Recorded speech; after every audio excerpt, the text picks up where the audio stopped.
உயர் மறைவில் வைத்தவரே, உன்னதமானவரின் உயர் மறைவில் வைத்தவரே, இதுவரை என்னை கொண்டு வர நான் எம்மாத்திரம், இதுவரை என்னை கொண்டு வர நான் எம்மாத்திரம், உன்னதமானவரின் உயர் மறைவில் வைத்தவரே, உன்னதமானவரின் உயர் மறைவில் வைத்தவரே, இதுவரை என்னை கொண்டு வர நான் எம்மாத்திரம், இதுவரை என்னை கொண்டு வர நான் எம்மாத்திரம். தகப்பன் தன் குழந்தைகளை தூக்கி சுமக்குமா போல், தகப்பன் தன் குழந்தைகளை தூக்கி சுமக்குமா போல், வர வர என்னை வளர்க்கச் செய்தீர், ஈஸ்வரனாய் வளர்த்தீர், வர வர என்னை வளர்க்கச் செய்தீர், ஈஸ்வரனாய் வளர்த்தீர், உன்னதமானவரின் உயர் மறைவில் வைத்தவரே, உன்னதமானவரின் உயர் மறைவில் வைத்தவரே, இதுவரை என்னை கொண்டு வர நான் எம்மாத்திரம், இதுவரை என்னை கொண்டு வர நான் எம்மாத்திரம். அன்றிருந்த பெலன் இன்றும் உண்டு, உந்தையை என்றும் உண்டு, அன்றிருந்த பெலன் இன்றும் உண்டு, உன் பெலன் என்றும் உண்டு, நினைத்ததை நான் சாதித்திட உன் பெலன் எனக்கு தந்தீர், நினைத்ததை நான் சாதித்திட உன் பெலன் எனக்கு தந்தீர், உன்னதமானவரின் உயர் மறைவில் வைத்தவரே, உன்னதமானவரின் உயர் மறைவில் வைத்தவரே, இதுவரை என்னை கொண்டு வர நான் எம்மாத்திரம், இதுவரை என்னை கொண்டு வர நான் எம்மாத்திரம், உன்னதமானவரில் உயர் மறைவில் வைத்தவரே, உன்னதமானவரில் உயர் மறைவில் வைத்தவரே, இதுவரை என்னை கொண்டு வர நான் எம்மாத்திரம், இதுவரை என்னை கொண்டு வர நான் எம்மாத்திரம்.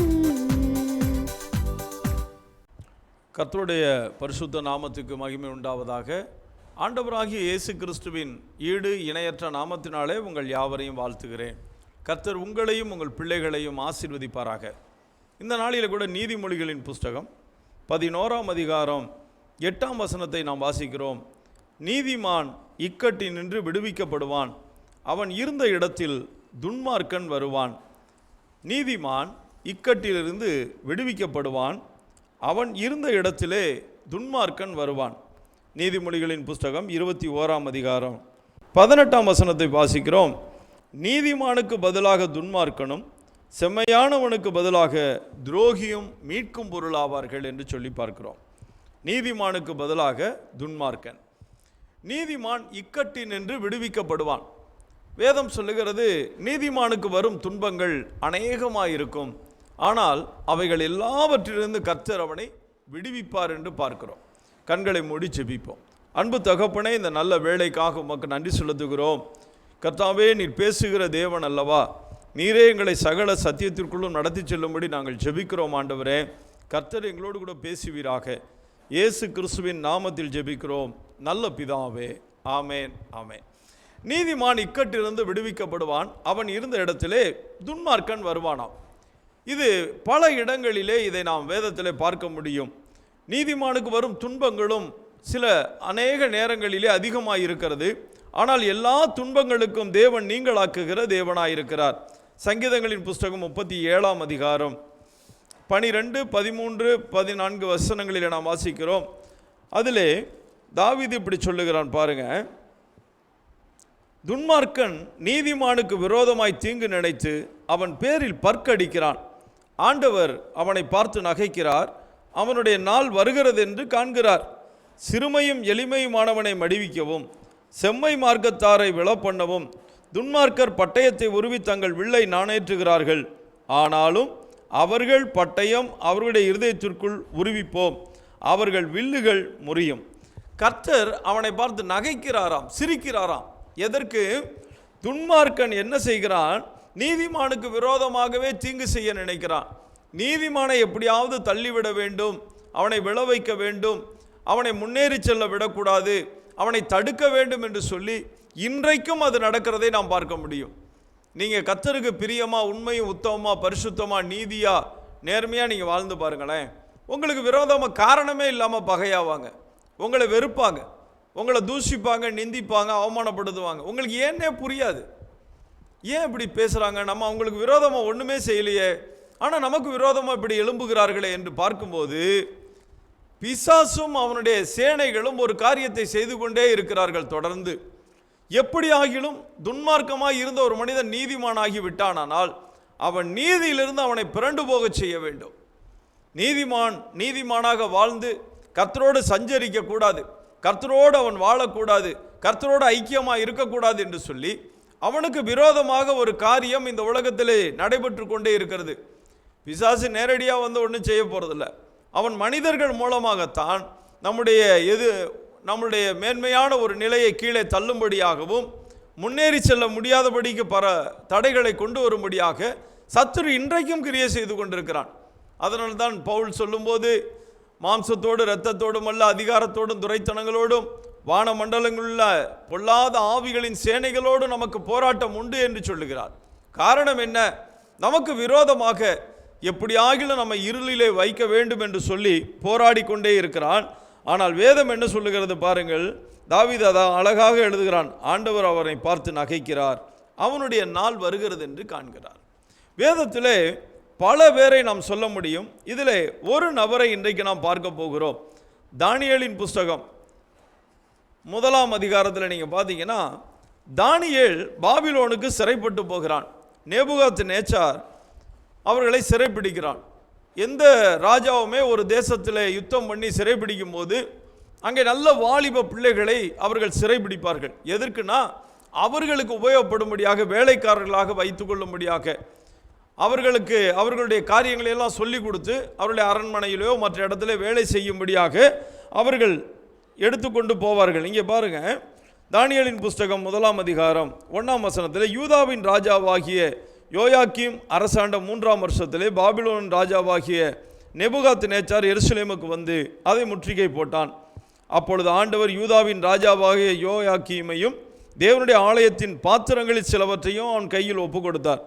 அவன் அந்த பாத்திரங்களை சினையார் தேசத்தில் உள்ள தன் தேவனுடைய கோயிலுக்கு கொண்டு போய் அவைகளை தன் தேவனுடைய பண்டசாலைக்குள் வைத்தான்.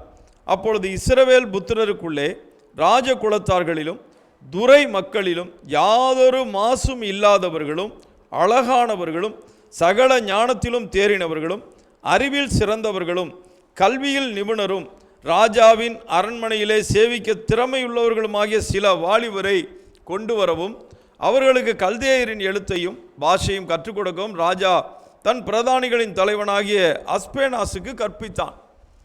பாருங்க, நல்ல சிறந்த நிலையில் உள்ளவர்கள், அழகானவர்கள், படிப்பிலே தேறினவர்கள், ஞானம் உள்ளவர்கள், இப்படிப்பட்டவர்களை நீ கொண்டு வா, அவர்களுக்கு நம்முடைய எழுத்தை கற்றுக் கொடு, நம்முடைய காரியங்களை சொல்லி கொடுத்து அவர்களை நமக்கு வேலைக்காரர்களாக, அதுவும் திறமையான வேலைக்காரர்களாக வைத்துக்கொள்ள வேண்டும் என்று சொல்லி ராஜா சொல்லுகிறான், அதை அவன் செய்கிறான். இப்படி வந்தவர்கள் தான் சாத்ராக், மேஷாக், ஆபேத்நேகோ, தானியேல். இவங்க பாருங்க, அங்கே வந்து அவர்களுடைய காரியங்களை எல்லாம் கற்பிக்கும்படியாக அவர்களை பயிற்றுவிக்கிறார்கள். இந்த நேரத்தில் தானியேல் ஒரு காரியத்தை செய்கிறான். என்ன செய்கிறான் பாருங்க, 8ஆம் வசனத்தில், தானியேல் ராஜாவின் போஜனத்தினாலும் அவர் பானம் பண்ணும் திராட்சை ரசத்தினாலும் தன்னை தீட்டுப்படுத்தல் ஆகாதென்று தன் இருதயத்தில் தீர்மானம் பண்ணி கொண்டு தன்னை தீட்டுப்படுத்தாதபடிக்கு பிரதானிகளின் தலைவனிடத்தில் வேண்டிக் கொண்டான். போய் கேட்குறான், இந்த மாதிரி ராஜ சாப்பாடு எனக்கு வேண்டாம், திராட்சை ரசம் வேண்டாம், நாங்கள் இதுக்கெல்லாம் விலகி எங்களுக்கு வெறும் மரக்கறி வெஜிடேரியன் ஃபுட்டு கொடுங்க அப்படிங்கிறான். அவன் சொல்கிறான், உங்களை பார்க்கும்போது முடிவில் பார்க்கும்போது ஒருவேளை நீங்கள் ரொம்ப சோர்ந்து போயிருந்தால் ராஜா ஏன் தலையெல்லாம் வாங்கிடுவான், நான் எப்படி இதை ஒத்துக்கிறதுன்னு கர்த்தர் அந்த இடத்துல அவனுக்கு கிரியை செய்கிறார் பாருங்கள்.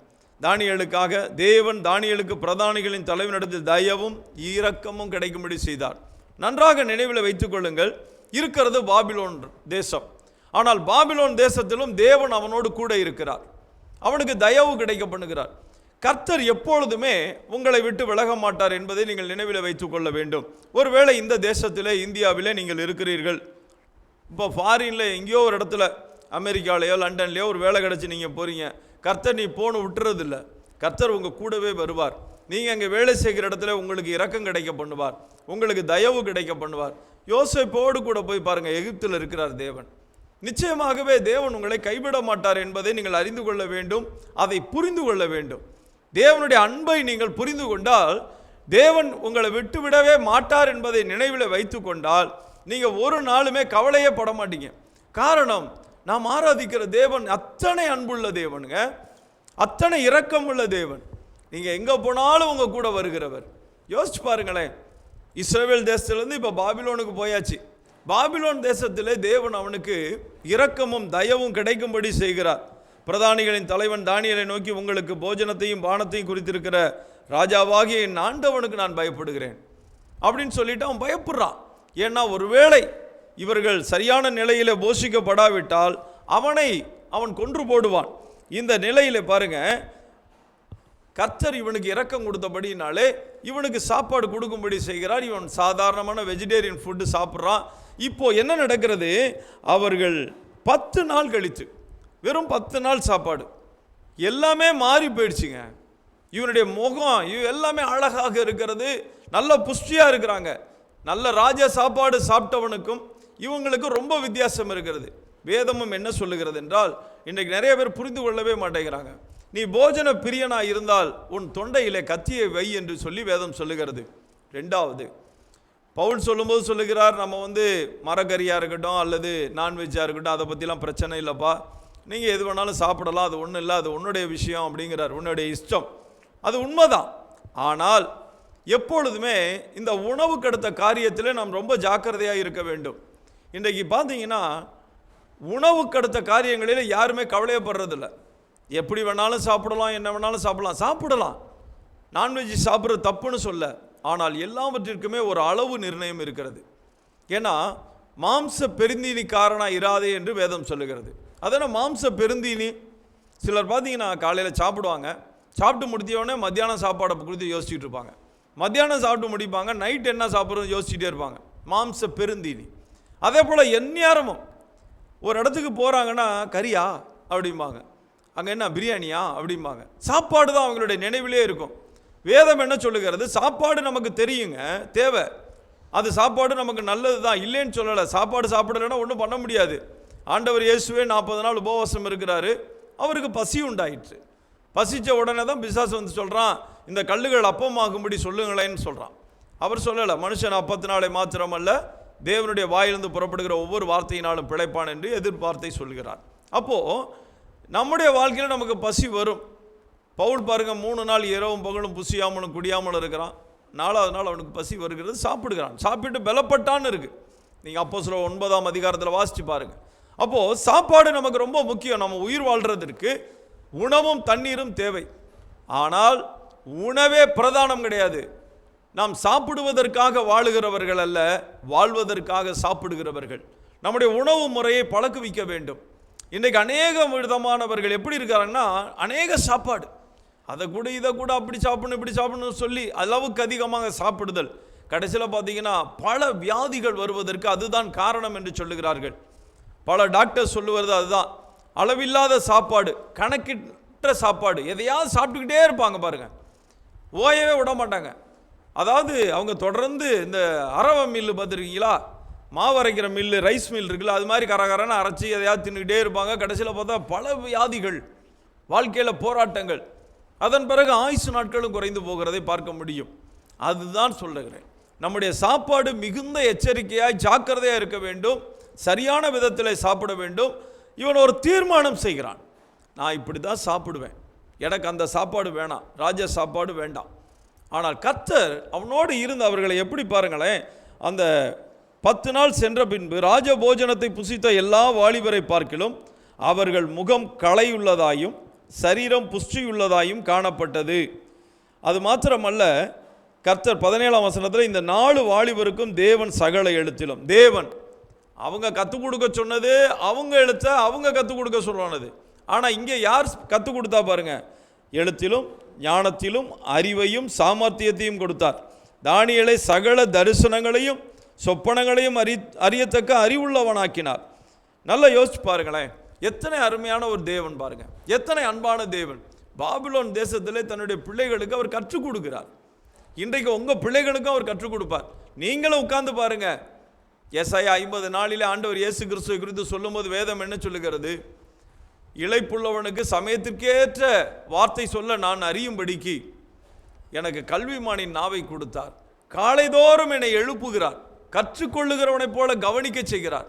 கர்த்தர் கற்றுக் கொடுக்கிறவர், கர்த்தர் போதிக்கிறவர், கர்த்தர் உணர்த்துகிறவர், கர்த்தர் உங்களுக்கு ஞானத்தையும் அறிவையும் புத்தியையும் பெருக பண்ணுகிற தேவன்.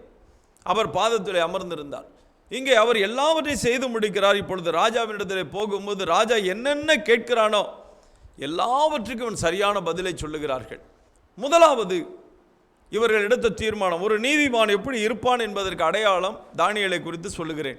அவன் முதலாவது சாப்பாடு விஷயங்களிலே கவனமாக இருந்தான்.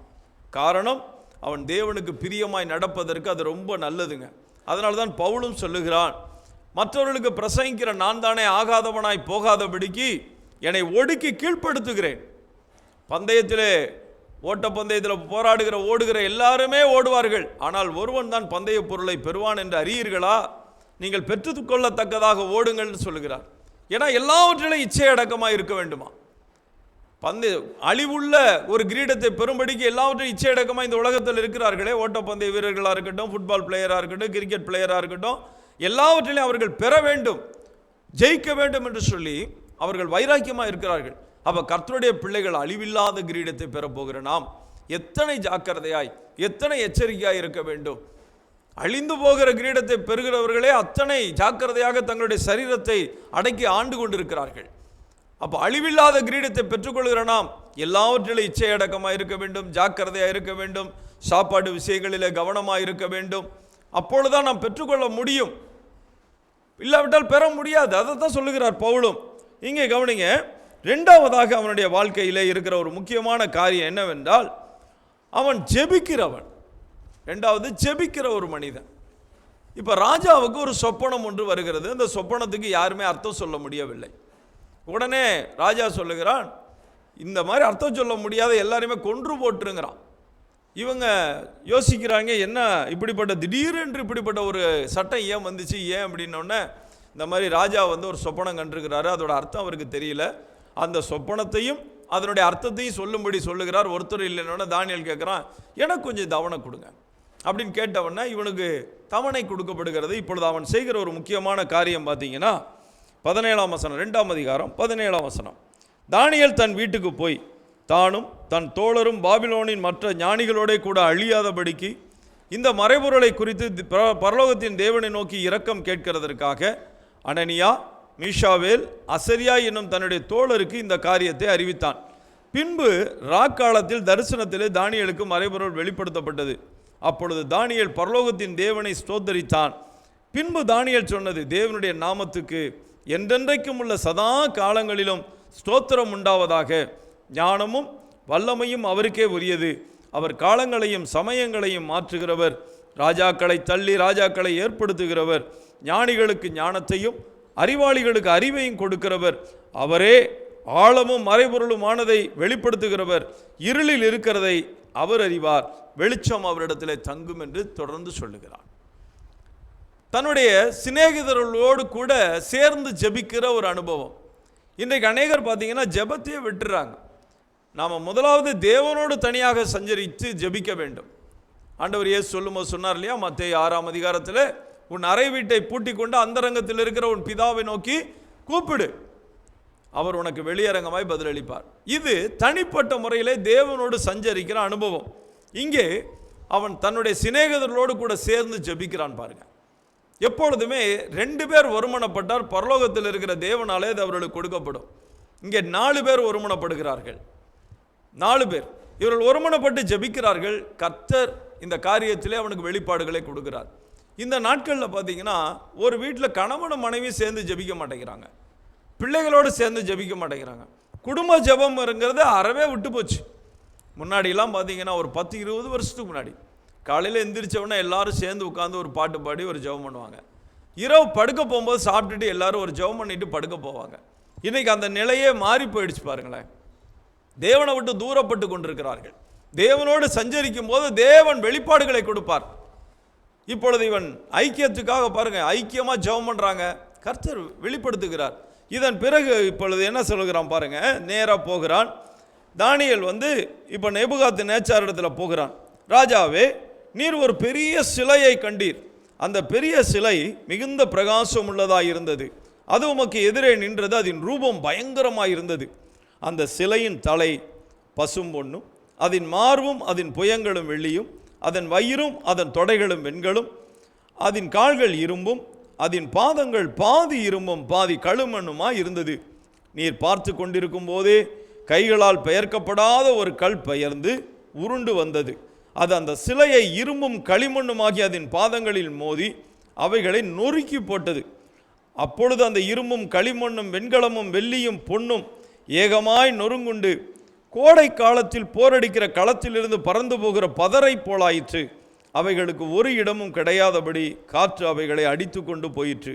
சிலையை மோதின கல்லோவென்றால் ஒரு பெரிய பர்வதமாகி பூமியை எல்லாம் நிரப்பிற்று. சொப்பனம் இதுதான், அதன் அர்த்தத்தையும் ராஜ சமூகத்தில் தெரிவிப்பேன் என்று சொல்லிவிட்டு, நீர் ராஜாதி ராஜாவாக இருக்கிற நேபுகாத் நேச்சார் தான் ஃபர்ஸ்ட் கிங்டம், அதாவது பாபிலோன் ராஜ்யம். இந்த பாபிலோன் ராஜ்யம் எப்பொழுது இருந்தது என்று பார்த்தீங்கன்னா, கிமு 605 539 வரையிலே பாபிலோனிய சாம்ராஜ்யம் இருந்தது. நேபுகாத் நேச்சார் அநேக ராஜ்யங்களை ஜெயித்து இருந்தான். அவனே பொன்னான தலை நீரே அப்படின்னு சொல்கிறான். பொன்னான தலை நீரே. 2வதாக 539 331 வரையிலே பெர்சியா சாம்ராஜ்யம். பாபிலோனிய சாம்ராஜ்யம் ஃபர்ஸ்ட் நேபுகாத் நேச்சார், 2வது பெர்சிய சாம்ராஜ்யம். இது 539 331 வரையிலே இருந்தது. இதுதான் கோரேசு மன்னனுடைய காலம். தானியேல், செருபாபேல், எஸ்ரா, நெகேமியா எல்லாமே இவன் காலத்திலே வாழ்ந்தவர்கள். இவன் தான் எருசலேம் தேவாலயத்தை கட்ட உதவி செய்தவன். நேபுகாத் நேச்சார் எருசலேம் தேவாலயத்திலிருந்து பனிமுட்டுகளை எடுத்துட்டு வந்தவன். இவன் எருசலேம் தேவாலயத்தை மறுபடியும் கட்ட கிருபை செய்தவன். அடுத்து பாருங்க, இது மார்பும் புயமும் வெள்ளியினால் இருந்த ஒரு ராஜ்யம், 2வது ராஜ்யம். அடுத்தது 3வது கிமு 331 168 வரையில கிரேக்க சாம்ராஜ்யம். இது 3வது சாம்ராஜ்யம். இந்த சாம்ராஜ்யம் வயிறு தொடை வெண்கலம் என்று சொல்லப்படுகிறது. இது மகா அலெக்சாண்டரின் காலம். இவன் 33 வயது வரையிலே வாழ்ந்தான். அதன் பிறகு நோய்வாய்ப்பட்டு மறிக்கிறான். சிலர் சொல்லுகிறார்கள் அவனை கொன்று விட்டார்கள், எது எப்படியோ நமக்கு தெரியாது. ஆனால் உண்மை என்ன, இவன் ஒரு மகா அலெக்சாண்டர் தான் பேரு, பெரிய வீரன். இவன் இந்தியா வரைக்கும் படையெடுத்து வந்தான், அப்படிப்பட்ட ஒரு வீரன். அடுத்தது பாருங்க, கிமு 168 கிபி 476 வரை கால்கள் இரும்பு. ரோம சாம்ராஜ்யம் ரொம்ப ஸ்ட்ராங். ரோம சாம்ராஜ்யம் ரொம்ப காலங்கள் இருக்கிறது. இந்த ரோம சாம்ராஜ்யம் பார்த்தீங்கன்னா அது முடிவுக்கு வருகிறது. அதன் பிறகு இப்பொழுது கிபி 476 இப்போ இயேசு கிறிஸ்துடைய வருகை வரையிலே 5வது. இது என்னன்னு கேட்டிங்கன்னா, பாதி இரும்பும் பாதி களிமண்ணுமான ராஜ்யம். அதாவது பாதி உறுதி இருக்கும், பாதி உறுதியாக இருக்கும். களிமண் என்னது? உறுதியற்ற நிலை. இரும்பு உறுதியானது. இன்றைக்கு நாம் இருக்கிற காலம் இந்த காலம்தான். இது எப்படின்னு சொல்கிறேன்னு கேட்டுக்கிடுங்க. 10 நாடுகள் ஒன்று சேரும், அதாவது 10 ராஜாக்கள் என்று சொல்லப்பட்ட இந்த காலத்தில் நீங்கள் பார்த்துருக்கும் போதே இப்போ 10 ஐரோப்பிய நாடுகள் சேர்ந்துருச்சு. இதுதான் பெரிய வல்லரசு நாடாக மாறப்போகிறது. யூரோ நாணயம் தான் இன்றைக்கி அதிக விலைக்கு வந்து கொண்டு இருக்கிறது, டாலரை தாண்டிடுச்சு. இப்போ இந்த யூரோ ஒரே நாடு, ஒரே தேசம், ஒரே பணம், இப்படிங்கிற நிலையிலே அவர்கள் வருவார்கள். ஒரே இராணுவம், எல்லாமே ஒன்று. இதுதான் இப்போ நம்ம பார்த்து கொண்டிருக்கிறது. இது ஆண்டவருடைய 2ஆம் வருகைக்கு அடையாளமாக இருக்கிறது. இந்த நேரத்தில் இப்போ தானியேலை பாருங்கள். அவன் எப்படிப்பட்டவன் என்று பார்க்கும்போது, ஒன்று, அவன் வைராக்கியம் நிறைந்தவன், கர்த்தருக்காக தீட்டுப்படுத்தக்கூடாது என்று சொல்லி ஆகாரத்திலே கண்ட்ரோல் பண்ணவன். 2வது, ஜெபத்திலே தரித்திருக்கவன். இந்த தனிப்பட்ட ஜெபமும் அவனுடையது எப்படி என்றால், அவன் காலை மதியம் மாலை என்று சொல்லி 3 நேரங்களும் ஜெபிக்கிறவன். தன்னுடைய வாழ்க்கையிலே 3 நேரம் ஜெபித்த 2 பேர் அடையாளமாக இருக்காங்க. ஒன்று தாவீது, இன்னொன்று தானியேல். தாவீது பார்த்தீங்கன்னா அந்தி சந்தி மத்தியான நேரங்களிலே நான் தியானம் பண்ணி முறையிடுவேங்கிறான். இப்போ இந்த தானியேல் எப்பொழுது இப்படி ஜெபிக்கிறான்னு பார்த்தீங்கன்னா, எல்லா இடங்களிலுமே தேவனுடைய பிள்ளைகளுக்கு விரோதமாக எப்படி பிசாசு எழும்புகிறானோ அப்படியே கூட இருக்கிறவர்கள் எழும்புவார்கள். இந்த நேபுகாத் நேச்சாருடைய மகன் அடுத்து ராஜாவாகிறான், பெல்ஷாத்சார். அவன் என்ன பண்ணுறான்னு கேட்டிங்கன்னா, அவன் ஒரு தீமையான காரியத்தை செய்கிறான்.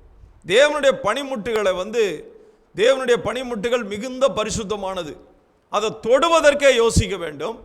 இவனும் இவன் மனைவி இவன் வைப்பாட்டிகள் எல்லாம் சேர்ந்துக்கிட்டு குடிக்கிறாங்க. குடிக்கும் போது ஆண்டவர் அவன் மேல் நியாய தீர்ப்பை கொண்டு வருகிறார். ஒரு கையுறுப்பு வருகிறது, தனியாக ஒரு கை. அந்த கை செவற்றில் எழுதுகிறது, மெனே மெனே தெக்கேல் உப்பார்சின் என்று எழுதின பிறகு இவனுக்கு என்ன செய்யணும் தெரியல.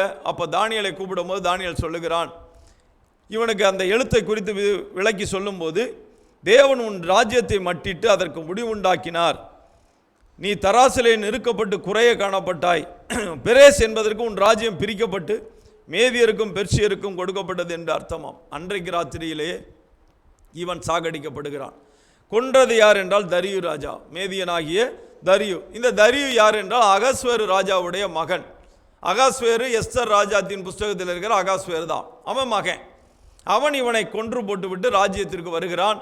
பட்டத்திற்கு வந்த பிறகு இவன் என்ன செய்கிறான்னா, ஒரு 120 பேரை தன்னுடைய நாட்டை ஆளுவதற்கென்று அதை அரசாட்சி செய்வதற்கு தீர்மானம் பண்ணி வைக்கிறான். தேசாதிபதிகளை உண்டாக்குகிறான். அந்த 120 பேர்த்துக்கு மேலே 3 பேர், அந்த 3ல் ஒரு ஆள் தானியேல்.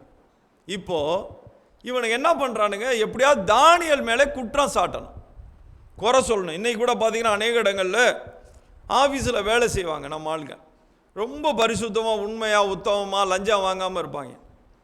இவனுங்களுக்கு எவனுமே பிடிக்காதுங்க மற்றவங்களுக்கு. எப்படியாவது இவங்களை குறை சொல்லணும், இவங்களை குற்றப்படுத்தணும், எப்படியா டிஸ்மிஸ் பண்ணிவிட்டு வைக்கணும்னு சொல்லி ஊண்டிங் பண்ணுவானுங்க, மன வேதனைப்படுத்துவானுங்க. இன்றைக்கு அது நடக்கிறது. அன்றைக்கு அதை செய்ய முடியாமல் என்ன செய்கிறானுங்க, ராஜாவை தவிர வேறு யாரையுமே விண்ணப்பம் பண்ணக்கூடாதுன்னு சொல்லி ஒரு தீர்மானத்தை கொண்டு வரான். ஏன்னா தானியேல் அந்த ஒரு விஷயத்தில் தான் குற்றம் சாட்ட முடியும், வேறு எதுலையுமே தானியேலை குறை சொல்ல முடியாது. தானியேல் அப்படிப்பட்ட ஒரு மனிதன், தேவனுக்கு பிரியமானவன், தேவனோடு கூட சஞ்சரிக்கிறவன். தேவன் அவனுக்கு தரிசனங்களையும் சொப்பனங்களையும் காட்டி கொண்டிருக்கிறார், வரும் காரியங்களை பேசி கொண்டிருக்கிறார். அவர் தானியேலை விட்டுவிடவே இல்லை. அடுத்தது தானியேலோடு கூட ஆவியானவர் தங்கி இருக்கிறார். விசேஷித்த ஆவியை பெற்றவன் வேதம் சொல்லுகிறது. ஆவியானவர் தங்கி இருக்கிறார். இதனாலே அவனோட ஜெப வாழ்க்கையை கெடுக்கணும், அதில் தான் குற்றம் சாட்ட முடியும்னு சொல்லி ராஜா கிட்ட போகிறானுங்க. ராஜாவே, 1 மாதத்துக்கு யார்கிட்டையும் விண்ணப்பம் பண்ணக்கூடாது, யார்கிட்டையும் பெட்டிஷன் கொடுக்கக்கூடாதுன்னு சொல்லி ஒரு தீர்மானம் பண்ணுறானுங்க. ராஜாவும் கையெழுத்து வச்சு முத்திரையை போட்டான். அப்படி ஒருவேளை மீறினால் அவர்கள் சிங்கக்கபியிலே போட வேண்டும் என்று சொல்லி ஒரு தீர்மானம் பண்ணுறான். இது பாருங்க, தானியேல் இதை பற்றிலாம் கவலைப்படலை.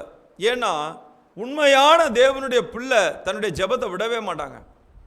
அவன் தன்னுடைய ஜெப வாழ்க்கையை விட மாட்டான், தேவனோடு இருக்கிற ஐக்கியத்தை விட மாட்டான், தேவனோடு சஞ்சரிக்கிற பேசுகிற அனுபவத்தை விட்டு கொடுக்கவே மாட்டான்.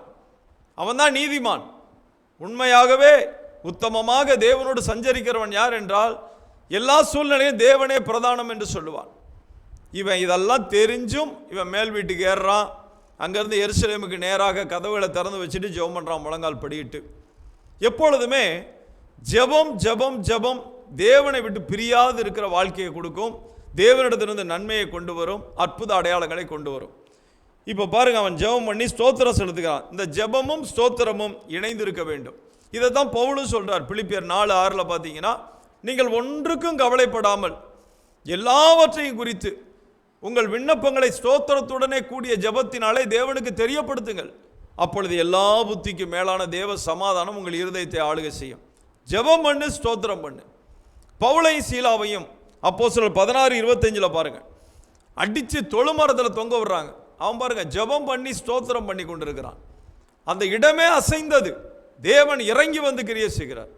இது பரிசுத்தவான்கள் எல்லாருக்கும் தெரியும். உங்களுக்கும் நீங்கள் இதை தெரிந்து கொள்ளுங்கள். ஜெபம் பண்ணுங்க, ஸ்தோத்திரம் பண்ணி பாட்டு பாடுங்க. தேவன் ஜெபத்தை கேட்டார் என்று சொல்லி அவருக்கு மகிமை செலுத்துங்கள். இப்பொழுது என்ன நடக்கிறது? சிங்கக்கெபியிலே போட்டே தீர வேண்டிய ஒரு நிலை. இப்போ சிங்கக்கெபிக்கு அழைச்சிட்டு போகும்போது ராஜா ஒரு வார்த்தை சொல்லுகிறார். ரொம்ப அருமையாக இருக்கும், அதை பாருங்களேன். அதாவது ராஜா இவனை கூட்டிகிட்டு போகும்போது சொல்கிறாரு 16ஆம் வசனத்தில், அப்பொழுது ராஜா கட்டளையிட அவர்கள் தானியேலை கொண்டு வந்து அவனை சிங்கங்களின் கெபியிலே போட்டார்கள். ராஜா தானியேலை நோக்கி, நீ இடைவிடாமல் ஆராதிக்கிற உன் தேவன் உன்னை தப்புவிப்பார் என்றான். எத்தனை பாருங்க. அப்போ இவனுடைய ஆராதனை ராஜாவுக்கு தெரிந்திருக்கிறது, இவனுடைய ஜெப வாழ்க்கை ராஜாவுக்கு தெரிந்திருக்கிறது, இவனுடைய வைராக்கியமான இருதயத்தை அவன் ராஜா அறிந்திருக்கிறான், இவன் வெளிப்பாடுகளை பெற்றவன் என்பதை அறிந்திருக்கிறான். எனவே அவன் சொல்லுகிறான், நீ இடைவிடாமல் ஆராதிக்கிற உன் தேவன் உன்னை தப்புவிப்பார். இப்பொழுது கெபியிலே போட்டாகிவிட்டது. உங்களுக்கு நன்றாக தெரிந்த ஒரு சம்பவம். கெபியிலே இப்பொழுது தானியேல் கிடக்கிறான். என்ன நடந்தது என்று தெரியாது. அன்றைக்கு பகல் முழுவதும் இருக்கிறான். மறுநாள் காலையிலே ராஜா பாருங்க அவன் மேல் பிரியமாக இருந்ததுனால கீத வாத்தியம் எதுவுமே வரவிடலை. அவன் பாட்டுக்கு அமைதலாக துக்கமாக சோகமாக இருக்கிறான். காலையில் எழுந்து கிழக்கு வெளுக்கும் போது ராஜா எழுந்திருந்து சிங்கங்களின் கெபிக்கு தீவிரமாய் போனான். ராஜா கெபியின் கிட்ட வந்தபோது துயர சத்தமாய் தானியேலை கூப்பிட்டு, தானியேலே, ஜீவனுள்ள தேவனுடைய தாசனே, நீ இடைவிடாமல் ஆராதிக்கிற உன் தேவன் உன்னை சிங்கங்களுக்கு தப்புவிக்க வல்லவராய் இருந்தாரா என்று தானியேலை கேட்டான். அடைக்கப்பட்டிருக்கிறது. இவன் சத்தமிட்டு கூப்பிடுகிறான் தானியேலை நோக்கி. அப்பொழுது தானியேல் உள்ளிருந்து பதில் சொல்லுகிறான், ராஜாவே, நீர் என்றும் வாழ்க. அல்லேலூயா. எத்தனை அருமையான நிலை பாருங்க. இவன் வெளியே நிற்கிறான். உன் தேவன் தப்புவிப்பார்னு சொல்லி அனுப்பி விட்டுட்டான். ராத்திரி பூரா தூக்கம் வராமல் உட்கார்ந்துருந்து விடியற் காலத்தில் ராஜா வருகிறான். வந்தால் என்ன நடக்கிறது? அங்கே தானியேலை கூப்பிடுகிறான். தானியேல் உள்ளிருந்து சத்தமிடுகிறான், ராஜாவே, நீர் என்றும் வாழ்க. சிங்கங்கள் என்னை சேதப்படுத்தாதபடிக்கு தேவன் தம்முடைய தூதனை அனுப்பி அவைகளின் வாயை கட்டி போட்டார். அதேனென்றால் அவருக்கு முன்பாக நான் குற்றமற்றவனாய் காணப்பட்டேன். ராஜாவாகிய உமக்கு முன்பாகவும் நான் நீதிகேடு செய்ததில்லை. ஒரு தேவனுடைய பிள்ளை தேவனுக்கும் நீதிகேடு செய்ய மாட்டான், குற்றம் செய்ய மாட்டான். வாழுகிற தேசத்திலே ராஜாவுக்கு முன்பாகவும் நீதியாக இருப்பான். நாம இருந்தாலும் சரி, நாம் இந்த தேசத்தில் வாழுகிற வரைக்கும் இந்த தேசத்தின் அதிபதிகளுக்காக, இந்த தேசத்தை ஆட்சி செய்கிறவர்களுக்காக, அவருடைய நல்ல ஜீவ சுகன் பலனுக்காக, சுகத்துக்காக நாம் ஜெபிக்க வேண்டும். அவர்கள் நன்றாக இருக்க வேண்டும். அதே போல இந்த தேசம் நன்றாக இருந்தால் நாம் நன்றாக இருப்போம். இந்த தேசத்துக்கு சமாதானம் இருந்தால் நமக்கு சமாதானம் இருக்கும். இந்த தேசத்திலே போராட்டங்களும் பிரச்சனைகள் இருந்தால் நமக்கும் அது வரும். அப்போ எப்படி இருக்கிறது? ஆண்டவரே, தேவனுக்கு முன்பாக நான் உண்மையாக இருந்தேன், குற்றமற்றவனாக இருந்தேன், உமக்கும் நான் நீதிகேடு செய்ததில்லை என்று சொல்லுகிறான். அப்பொழுது ராஜா தன்னில் மிகவும் சந்தோஷப்பட்டு தானியேலை கெபியிலிருந்து தூக்கிவிட சொன்னான். அப்படியே தானியேல் கெபியிலிருந்து தூக்கிவிடப்பட்டான். அவன் தன் தேவன் பேரில் விசுவாசித்திருந்தபடியால் அவனில் ஒரு சேதமும் காணப்படும். இங்கே தான் விசுவாசத்தை குறித்து பேசுகிறது வேதம். அவனுக்கு ஒரு நம்பிக்கை உண்டு. ஜெபிக்கிறவனுக்கு எப்பொழுதுமே தேவன் மேலே விசுவாசம் குறையாதுங்க. யார் ஒருவன் ஜெபிக்காத ஒரு மனிதனோ அவன் தேவன் பேரில் விசுவாசமே வைக்க மாட்டான். உலகத்தில் விசுவாசம் வைப்பான், வேலையை விசுவாசிப்பான், தனக்கு இருக்க ஆசை ஐஸ்வர்யங்கள் மேலே நம்பிக்கையாக இருப்பான், இது காப்பாற்றணும் என்றுவான். ஆனால் கர்த்தர் மேல் நம்பிக்கையாய் ஒரு மனிதன் இருந்துட்டா, ஜெபிக்கிற மனிதன் கர்த்தர் மேலே பூரணமாக விசுவாசமாக இருப்பான். எல்லா சூழ்நிலைகளிலும் தேவன் தன்னை தப்புவிப்பார் என்ற நம்பிக்கையோடு கூட வாழ்வான். தானியேல் பாருங்க, விசுவாசித்திருந்தபடியால் அவனில் ஒரு சேதமும் காணப்படவில்லை. தானியேலின் மேல் குற்றஞ்சாற்றின மனுஷரையோ என்றால் ராஜா கொண்டு வர சொன்னான். அவர்கள் மனைவிகளையும் குமாரரையும் சிங்கங்களின் கெபியிலே போட்டார்கள். அவர்கள் கெபியின் அடியிலே சேரும் முன்னே சிங்கங்கள் அவர்கள் மேல் பாய்ந்து அவர்கள் எலும்புகளை எல்லாம் நொறுக்கி போட்டது. நன்றாக கவனியுங்கள். நீதிமான் இக்கட்டிலிருந்து விடுவிக்கப்படுவான், அவன் இருந்த இடத்திலே துன்மார்க்கன் வருவான். நீதிமான் பட்சத்தில் தேவன் இருக்கிறார். தானியேல் தேவனுக்கு முன்பாக நீதிமானாயிருந்தான். இப்பொழுது நீதிமானாகிய தானியேல் வெளியே வருகிறான். துன்மார்க்கமான மனிதர்கள் எல்லாமே உள்ளே போடப்படுகிறார்கள். தேவன் ஒரு நாளும் தம்முடைய பிள்ளைகளை கைவிடவே மாட்டார். எனவே ஜெபிக்க வேண்டும். இன்னொரு காரியத்தை நீங்கள் கவனித்துக் கொள்ளுங்கள்.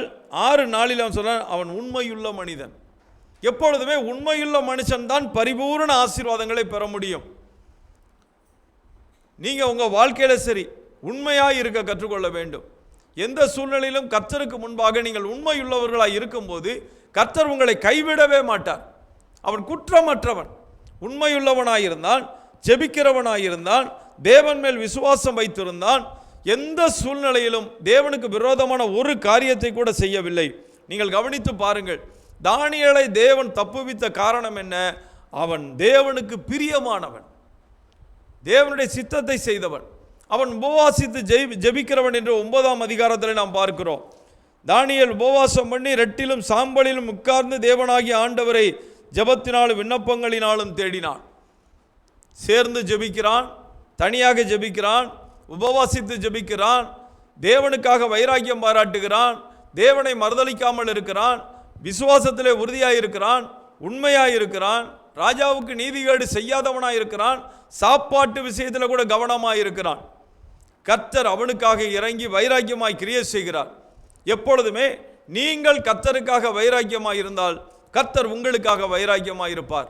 நீங்கள் நீதிமானாய் இருக்கும்போது உங்களுக்கு எதிராக எத்தனை பேர் எழும்பினாலும் சரி, உனக்கு விரோதமாய் உருவாக்கப்படும் எந்த ஆயுதமும் வாய்க்காதே போகும் என்று சொன்னபடி அது எத்தனை பேர் கூடினாலும் சரி, மனித சக்திகளாய் இருக்கட்டும் அல்லது பிசாசின் வல்லமைகளாய் இருக்கட்டும், நீதிமானுக்கு விரோதமாய் எழும்புவார்கள், ஆனால் மேற்கொள்ள மாட்டார்கள்.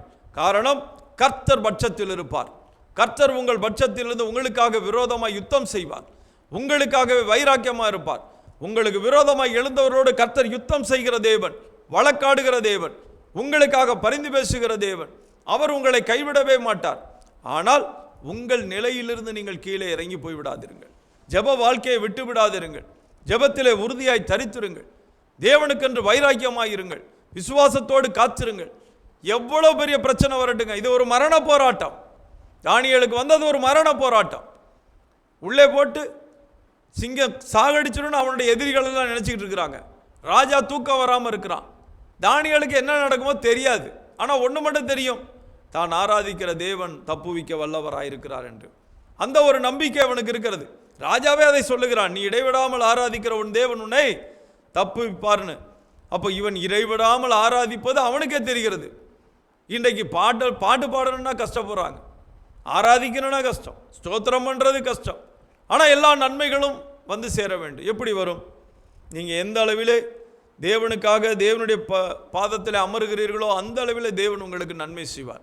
எனவே தேவனை சார்ந்து கொள்ளுங்கள், தேவன் மேல் விசுவாசமாயிருங்கள், உங்கள் ஜெப வாழ்க்கையை விட்டு விடாதிருங்கள். முடிந்தால் அதிகாலையில் ஜெபம் பண்ணுங்க. மத்தியானம் சாப்பாட்டுக்கு அப்புறம் கொஞ்சம் நேரம் கிடைக்கும் எல்லாருக்குமே. படுத்து தூங்குவீங்களா? ஒரு 1/4 மணி நேரம் தேவ சமூகத்தில் அமர்ந்து ஜெபம் பண்ணுங்க. இரவு படுக்கும்போது எவ்வளோ நேரமோ ஜெபம் பண்ணிட்டு படுங்க. நிச்சயமாக நீங்கள் ஆசீர்வாதமாக இருப்பீர்கள். ஏன்னா தாவீதுனுடைய வாழ்க்கையிலே தேவன் அதை கட்டளையிட்டார். அந்தி சந்தி மத்தியான நேரங்களிலே தியானம் பண்ணி முறையிட்ட போது தேவன் ஜெபத்தை கேட்டு தாவீதை நடத்தினதை நாம் பார்க்கிறோம். இங்கே தேவன் கூடவே தானியேலோடு இருக்கிறார். காரணம் என்ன தெரியுமா? ஜெபம் அவரை நம்மிடத்தில் இழுத்து கொண்டு வந்து விடும். ஆராதனை அவரை நம்மிடத்தில் இழுத்து கொண்டு வரும். உபவாசம் அவரை நம்மிடத்தில் இழுத்து கொண்டு வரும். தேவனை பிரிந்து போக செய்யாது. தேவன் நம்மோடு கூட இருப்பார். நாம் தேவனோடு சஞ்சரிப்போம். அப்பொழுது தேவன் எல்லா நன்மைகளை செய்து ஆசீர்வதிப்பார். எனவே நீதிமானுக்கு நிச்சயமாகவே தேவன் கூட இருந்து பதில் செய்கிறவராய் இருக்கிறார். நீதிமான் இக்கட்டிலிருந்து விடுவிக்கப்படுவான். அவன் இருந்த இடத்திலே துன்மார்க்கன் வருவான். நீதிமானாகிய நீங்கள் நிச்சயமாக விடுவிக்கப்படுவீர்கள். ஒருவேளை இன்றைக்கு இந்த வார்த்தையை கேட்டுக்கொண்டிருக்கிற உங்களுடைய வாழ்க்கையிலே பல பிரச்சனைகள், போராட்டமான சூழ்நிலை என்று சொல்லுவீர்களா? கர்த்தருக்காக நீங்கள் வைராக்கியமாக இருங்கள். அந்த நீதிமான் என்ற நிலையை விட்டு வெளியே வந்துடாதீங்க. ஜெபியுங்க, தேவனை உறுதியாய் பற்றி கொள்ளுங்க. எவ்வளவு பெரிய பிரச்சனையாக இருந்தாலும் சரி, எவ்வளவு பெரிய வாழ்க்கையில் போராட்டமாக இருந்தாலும் சரி, கர்த்தர் அதை மாற்ற வல்லவராக இருக்கிறார்.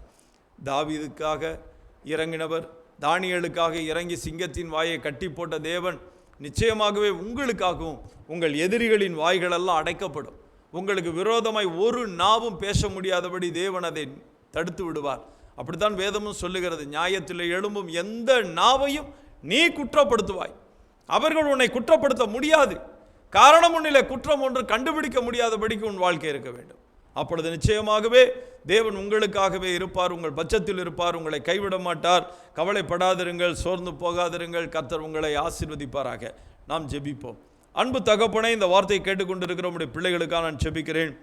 தானியேலைப் போல ஆண்டவரே உமக்காக வைராக்கியமாக ஜெபிக்கிறவர்களாக, துதிக்கிறவர்களாக, உபவாசிக்கிறவர்களாக, உம்முடைய ஆண்டவரே சமூகத்தில் எப்பொழுதும் காத்திருக்கிறவர்களாக தேவன் உம்முடைய பிள்ளைகளை மாற்றும்படி ஜெபிக்கிறேன். ஆண்டவரே, இன்றைக்கு இந்த வார்த்தையை கேட்டுக்கொண்டிருக்கிறவருடைய வாழ்க்கையில் இருக்கிற எல்லா மரண போராட்டங்களை தகப்பனே நீர் அகற்றி அவர்களை ஆசீர்வதிக்கும்படி ஜெபிக்கிறேன். உனக்கு விரோதமாய் உருவாக்கப்படும் எந்த ஆயுதமும் வாய்க்காதே போகும் என்று சொன்ன வார்த்தையின்படி கர்த்தாவே, உம்முடைய பிள்ளைகளுக்கு விரோதமாய் எழும்புகிற எந்த ஆயுதமாய் இருந்தாலும் என் தகப்பன் அதை முறித்து போடும்படி ஜெபிக்கிறேன். ஐயா, ஆண்டவர் அவர்களை பார்த்து நகைக்கிறார் என்று பார்த்தோமே. நீதிமானுக்கு வரும் துன்பங்கள் அநேகமாயிருக்கும், அவைகள் எல்லாவற்றிலிருந்து கர்த்தர் அவர்களை விடுவிப்பார் என்று சொன்ன வார்த்தையின்படி எல்லா துன்பத்துக்கும், துயரத்துக்கும், வேதனைக்கும், கண்ணீருக்கும் தேவன் விலக்கி காக்கும்படி ஜெபிக்கிறேன். ஒவ்வொருவரையும் ஆசீர்வதிங்கப்பா, ஆசீர்வதிங்க. இயேசு கிறிஸ்துவின் நாமத்தில் ஜெபிக்கிறேன் நல்ல பிதாவே. ஆமேன், ஆமேன். கர்த்தர் உங்களை ஆசீர்வதிப்பார். God bless you.